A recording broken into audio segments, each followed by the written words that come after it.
Hello and thank you for choosing to watch this video. Today I'm going to talk about qualitative and quantitative analysis of dimethicone. Dimethicone is an excipient used in pharmaceutical and cosmetic products. If you are a chemist who are doing reverse engineering, you will find this slideshow very useful. Now, if you are a consumer who wants to know more about dimethicone, its safety, its benefits, if it causes acne or not, you will find useful information in this video. Let's begin with talking about what is dimethicone. Dimethicone is a synthetic polymer which is dimethyl silicon polymer, and the picture on top is a representative of a dimethicone molecule. The section in the middle is a one monomeric unit which consists of silicon attached to oxygen, and there are two methyl groups attached to silicon. And according to USP, this number of monomers present in the dimethicone ranges between 65 to 1350, and that translates to average molecular weight between 5,000 to 100,000 Dalton. About the use and benefit of dimethicone, there is a lot of information in the internet, and I put just a few of them here. The main benefit is that it gives silky texture to the product. It is an oil, but it does not give an oily feeling to the skin, and this is a very good attribute for facial creams. It has an occlusive characteristic, meaning that it will create a water resistant film on the skin, and it helps the skin to maintain its moisture. And there are many others. Cosmetic ingredients have done a study on this excipient, dimethicone, methicones, or silicon polymer excipients, and overall finding suggests that does not cause cancer, it does not have any toxin in there, and it does not create any allergy. So it is a safe excipient. The big question is that if dimethicone causes acne or not. Because of its occlusive characteristics, it is suggested that dimethicone not only traps moisture, it also traps bad bacteria that leads to acne and pimples on the skin. And there are many others that they contradict that. They say dimethicone doesn't. I can give you my personal opinion. First of all, the skin, on the surface of the skin, we have bacteria in there. There are some good bacteria and there are some bad bacteria. Any product that you apply on your skin, the bacteria could degrade these excipients present in this product that you put. So the excipient in the formulation, the cream that you apply, some of them are biodegradable, some of them are not. And dimethicone is not biodegradable. So it is going to sit on the surface of the skin for a long period of time, and it is removed by either you wash your face or you just by touching it. So physically you can remove it. Other excipients similar to dimethicone are like mineral oil or wax, so they are not biodegradable.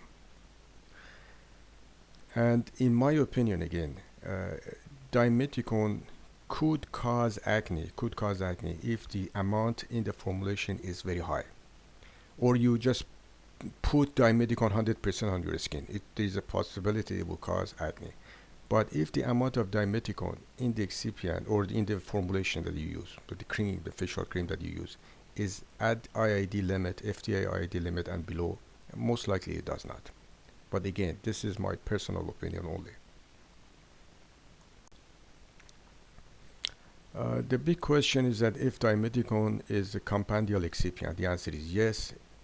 We have USP monograph for dimethicone. There is an EP monograph, probably JP monograph, and the USP monograph have a very good description of what dimethicone is. It also has a potency criteria that has to have the potency between 97 to 103%. The USP monograph has a table for the dimethicone on viscosity, specific gravity, reflective index, and so on. There are 9 rows on this table, and that means that there are at least 9 different USP dimethicone available.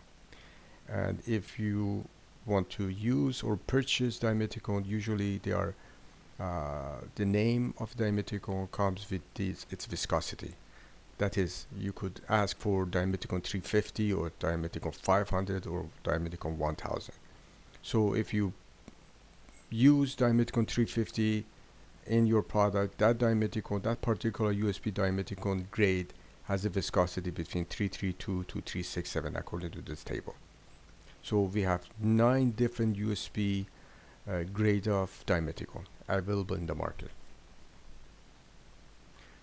There is an EP monograph on the dimethicone. It is very much similar to USB, except it does not have the assay criteria, and probably there are some other sections are not consistent with USB, but the big one is that there is no assay requirement.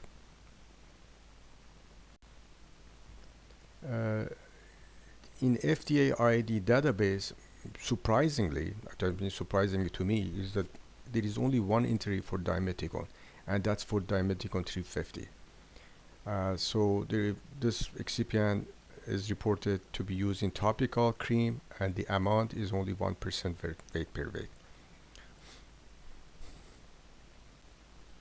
Now for qualitative and quantitative analysis, I'm going to talk about FTIR, HPLC with ELSD, and HPLC with RI detector.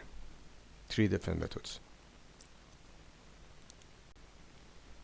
The USB monograph, there is the assay method for dimethicone, and that is used, the equipment or technique that is used is FTIR.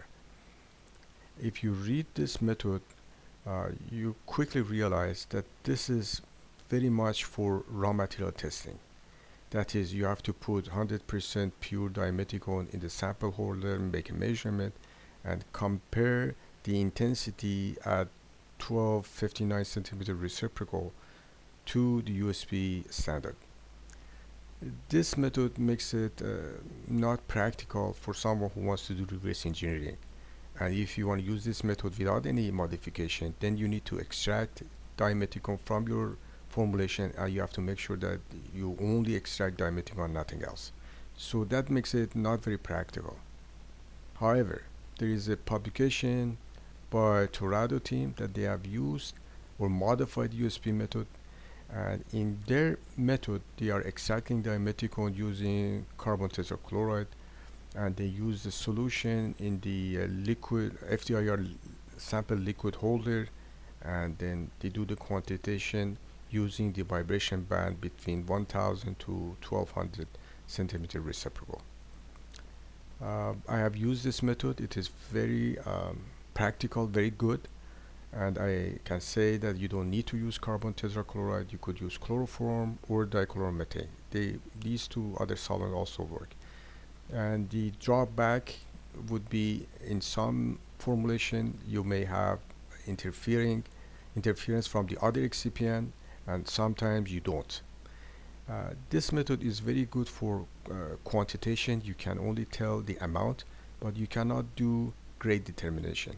That is, if you have, let's say, dimethicone 350 versus dimethicone 20, you cannot tell any difference. You cannot distinguish between these 2 excipients. So it is only for amount determination.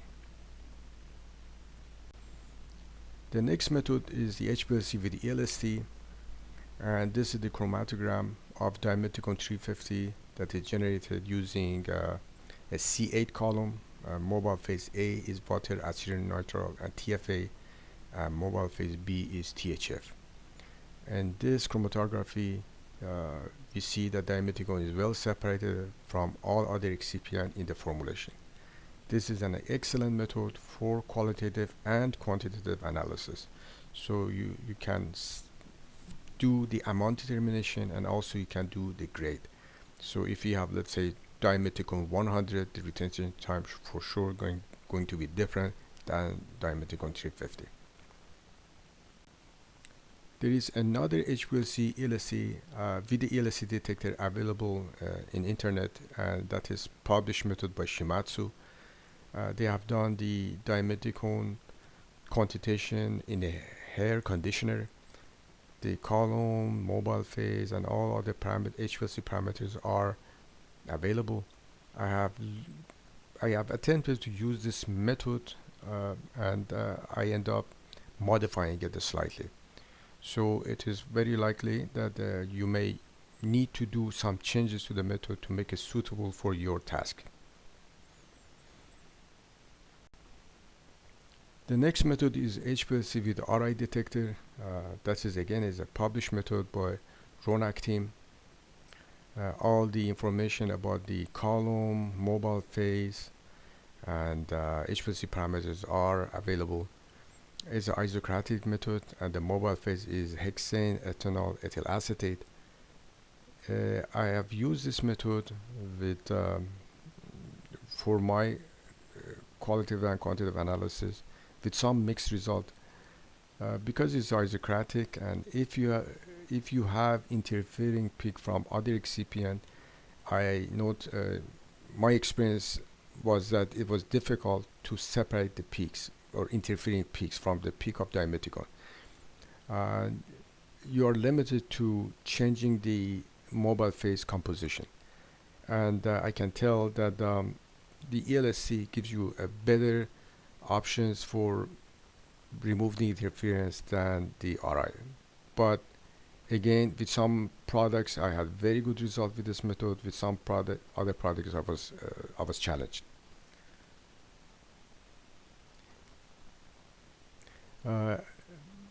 The references are the USP monograph, EP monograph, and there are some Shimatsu methods and other published methods that I can that I put in this slide.